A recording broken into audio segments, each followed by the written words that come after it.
السلام علیکم ورحمۃ اللہ وبرکاتہ۔ ہمارا آج کا لیسن ہے سورہ النساء آیت نمبر 10 سے۔ اعوذ باللہ من الشیطان الرجیم، بسم اللہ الرحمن الرحیم۔ رب اشرح لی صدری ویسر لی امری واحلل عقدۃ من لسانی یفقہوا قولی واجعل لی وزیرا من اہلی رب زدنی علما اللہم فقہنا فی الدین۔ لفظی ترجمہ: ان الذین، بے شک وہ جو، یأکلون، کھاتے ہیں، اموالا، مال، الیتامی، یتیموں کا، ظلمًا، ظلم کرتے ہوئے، انما، بے شک، یأکلون، وہ کھاتے ہیں، فی بطونہم، اپنے پیٹوں میں، نارًا، آگ، وسیصلون، اور عنقریب وہ جلیں گے، سعیرا، بھڑکتی ہوئی آگ میں، یوصیکم، تاکید کرتا ہے تمہیں، اللہ، فی اولادکم، تمہاری اولاد کے بارے میں، للذکر، مرد کے لیے، مثل، مانند، حظ، حصہ ہے، حظ الانثیین، حصہ ہے دو عورتوں کے، یعنی کہ ایک مرد کا جو حصہ ہے وہ دو عورتوں کے برابر ہے۔ فَإِن، پھر اگر، کُنَّ، ہوں وہ، نساءً، عورتیں، فوق، اوپر، اثنتین، دو سے، فلہن، تو ان کے لیے ہے، ثلث، دو تہائی، ما، جو، ترکا، اس نے چھوڑا یعنی میت نے، وَإِن، اور اگر، کانت، ہو وہ، واحدۃً، ایک، فلہا، تو اس کے لیے ہے، نصف، آدھا، وَلِأَبَوَیہِ، اور اس کے ماں باپ کے لیے، لِکُلِّ، واسطے ہر، واحدٍ، ایک کے، منہما، ان دونوں میں سے، السدس، چھٹا حصہ ہے، مما، اس میں سے جو، ترکا، اس نے چھوڑا، ان، اگر، کانا، ہے، لہو، اس کے لیے،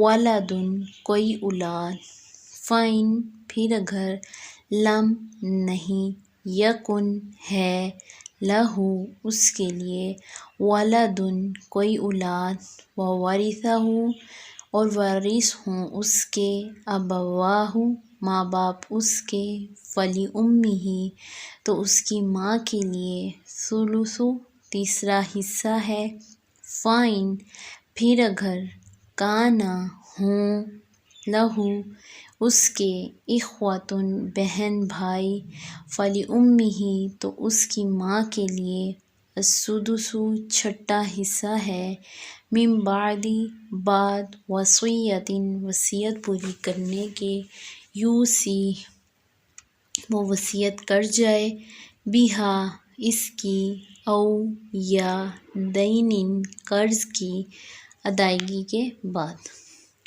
آباؤکم، باپ تمہارے، وابناؤکم، اور بیٹے تمہارے، لا تدرون، نہیں تم جانتے، ایہم، ان میں سے کون، اقرب، زیادہ قریب ہے، لکم، تمہارے لیے، نفعًا، نفع میں، فریضۃً، فریضہ ہے یعنی فرض ہے، من اللہ، اللہ کی طرف سے، ان اللہ، بے شک اللہ تعالیٰ، کان، ہے، علیمًا، بہت علم والا، حکیمًا، بہت حکمت والا۔ آیات کی تلاوت دیکھ لیتے ہیں۔ ان الذین یأکلون اموال الیتامی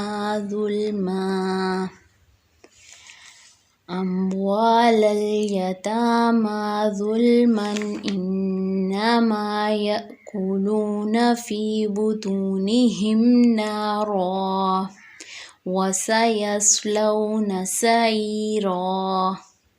يوصيكم الله في أولادكم للذكر مثل حظ الأنثيين فإن كن نساء فوق اثنتين فلهن ثلثا ما ترك وإن كانت واحدة فلها النصف ولأبويه لكل واحد منهما السدس مما ترك إن كان له ولد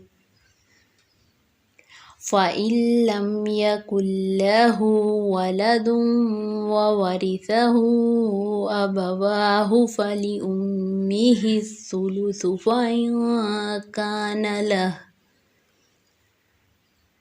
فإن كان له إخوة فلأمه السدس من بعد وصية يوصي بها أو دين آباؤكم وأبناؤكم لا تدرون أيهم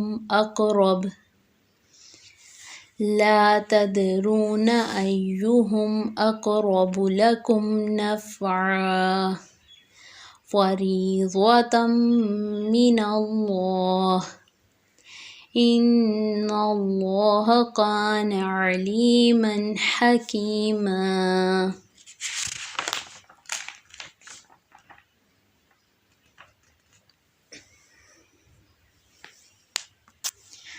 جی تو ہماری آیت نمبر 10 میں اللہ تعالیٰ کی طرف سے وعید ہے کس چیز کے بارے میں؟ یتیموں کا مال کھانے کے بارے میں۔ اللہ تعالیٰ نے دیکھیں کتنا واضح طور میں کہا ہے کہ تم لوگ بے شک وہ لوگ جو یتیم کا مال کھاتے ہیں ظلم کرتے ہیں اور ان کے کیا ہوگا؟ وہ بھڑکتی ہوئی ان کے لیے آگ ہوگی۔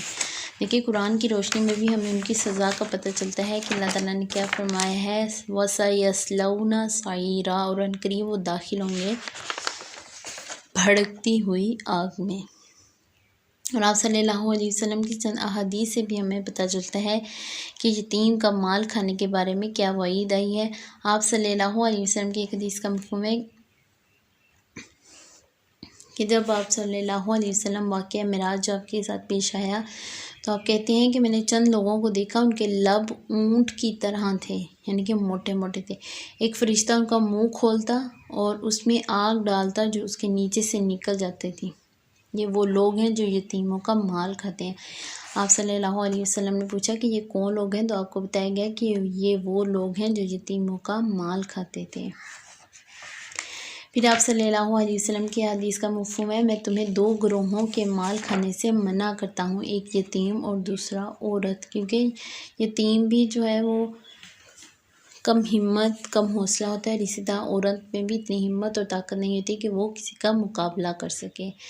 آپ صلی اللہ علیہ وسلم کی حدیث کا مفہوم ہے کہ آپ صلی اللہ علیہ وسلم نے فرمایا 7 ہلاک کرنے والے گناہوں سے بچو۔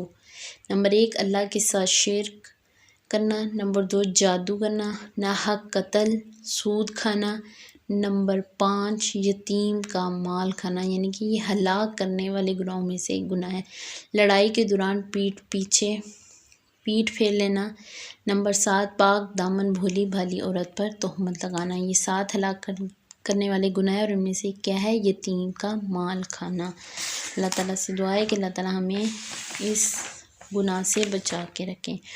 آگے ہے جی ہماری آیت نمبر 11 اور اس میں وراثت کے بارے میں اللہ تعالیٰ نے بہت واضح طور پہ بتا دیا ہے۔ اللہ تعالیٰ نے کہا ہے کہ اگر کوئی فوت ہو جاتا ہے تو اسے وصیت کرنے کی ضرورت نہیں ہے، اس کا جتنا مال ہے وہ اللہ تعالیٰ کے بتائے ہوئے احکام کے مطابق، بتائے ہوئے طریقے کے مطابق خود بخود ہی ڈیوائیڈ ہو جائے گا، تقسیم ہو جائے گا۔ ہاں یہ ہے کہ مرد کو 2 حصے ملیں گے اور عورت کو 1 حصہ ملے گا۔ اب دیکھیں اکثر یہ معاملات بن جاتے ہیں کہ مرد کو ایک اللہ تعالیٰ نے اوپر درجہ کیوں دیا. اب دیکھیں گے مرد کی ضروریات جو ہوتی ہیں وہ زیادہ ہوتی ہیں. اس نے ایک پورے گھر کو لے کے چلنا ہوتا ہے، پورے گھر کی کفالت کرنی ہوتی ہے، جبکہ عورت کی کفالت اس کا شوہر بھی کر سکتا ہے، اس کا بھائی بھی کر سکتا ہے اگر اس کا والد فوت ہو جائے. ٹھیک ہے، اس لیے مرد کو زیادہ حصہ دیا گیا ہے عورت سے. تو اس میں بھی دیکھیں اللہ تعالیٰ نے آخر میں دیکھیں یہ سارا بتایا گیا ہے کہ جب کوئی فوت ہوتا ہے تو اس میں مرد کو کتنا حصہ ملتا ہے اور عورت کو کتنا حصہ ملے گا، اور جو اس کے ماں باپ کو کتنا حصہ ملے گا.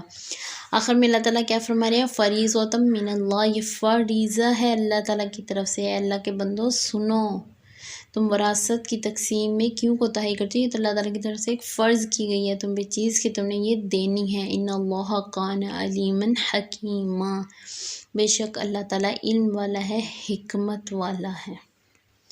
یعنی کہ یہ تو ایک فرض چیز ہے، یہ ہمارا حق ہے ہم کے اوپر کہ ہم اپنی وراثت جب ہم فوت ہو جائیں تو وہ خود بخود ہی ہمارے وارثین کو چلی جائے گی. تو اس لیے کبھی بھی آپ کے ساتھ کوئی ایسا واقعہ پیش آئے کہ خدا نہ خواستہ کوئی فوت ہو جائے تو یہ نہیں ہے کہ آپ وراثت کے معاملے میں لڑائی جھگڑا شروع کر دیں. اگر کوئی آپ کو کچھ بھی کہہ رہا ہو تو صحیح سے قرآن پاک کھولیں، اور جو لوگ اس چیز کا بہترین علم رکھتے ہیں ان سے رجوع کریں، ان سے رابطہ کریں اور انہیں کہیں کہ ہمیں بتا دیں کہ وراثت کیسے تقسیم ہوگی. تو یہ تھی ہماری آج کی آیات، جس میں ایک پہلی آیت میں ہم نے یتیم کا مال کھانے کے بارے میں اللہ تعالیٰ کی وعید سنی پڑھی. اللہ تعالیٰ سے دعا ہے کہ ہمیں اللہ تعالیٰ ان دونوں گناہوں سے بچا کے رکھیں، ایک تو یتیم کا مال کھانے سے اور دوسرا وراثت کی تقسیم میں ناانصافی کرنے سے. اللہ تعالیٰ سے دعا ہے کہ اللہ تعالیٰ ہمیں اس علم پر عمل کرنے کی توفیق دے اور دوسروں تک اسے پہنچانے کی توفیق دے. چلیں جی، ہمارا لیسن یہیں تک تھا. السلام علیکم ورحمۃ اللہ وبرکاتہ.